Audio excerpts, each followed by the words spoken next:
I'd like to now show you a couple of examples of single displacement type problems, and these are the ones that appear on your quizzes. So let's look at this as an example: silver plus PbNO32 silver solid plus PbNO32 aqueous, and we've got the observation here of no changes. And these are the questions we have to answer: whether a reaction has occurred, what the neutral element is, what the cation is, what's more active and what's less active.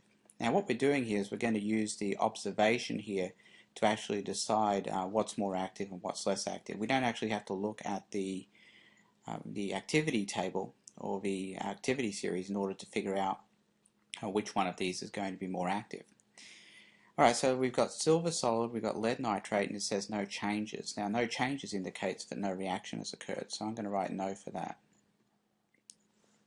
The neutral element is always a solid compound, so that's going to be silver. And the cation is always going to be the one that's aqueous. And the cation here can be figured out. If we know nitrate is a -1 charge and there's two of these, that means we've got a -2 on the negative side, and the lead will have to be 2+. And from here now we can figure out which ones are more active and which ones are less active. Now from here we said that the reaction showed no change. Now if there's no reaction, what that indicates is that the cation must be higher on the activity series than the neutral element, because we know that if the neutral element were higher than the cation, then a reaction would occur. Since no reaction occurs, it means that the cation must be higher on the activity series than the solid. So the more active one is going to be lead, and a less active one then is going to have to be silver. And the answer then I would choose would be no Ag Pb2+, and Pb and Ag, and that would have to be this one, answer D.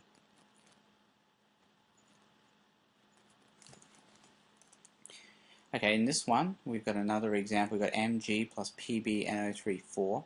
The observation this time is that coating forms on the magnesium. This is going to be indication a reaction has occurred. So things like observations like the heating, the reaction heats up, or the gas forms, or there's a coating, or we've got stuff dissolving and stuff changing colors. All of those are consistent with reactions occurring. Now, so we have got a reaction occurring here, so the answer is going to be yes.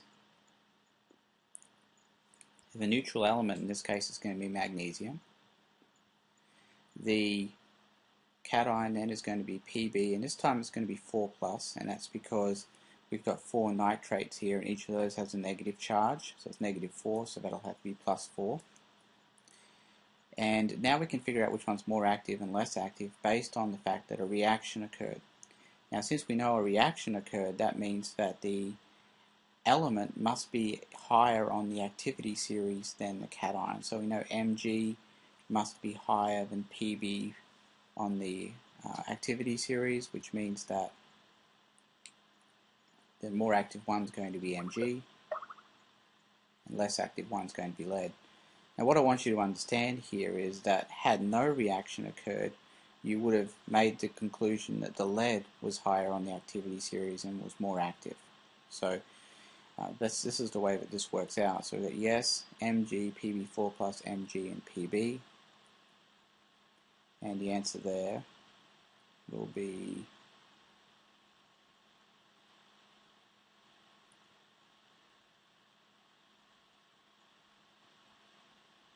this one here. So the answer is F.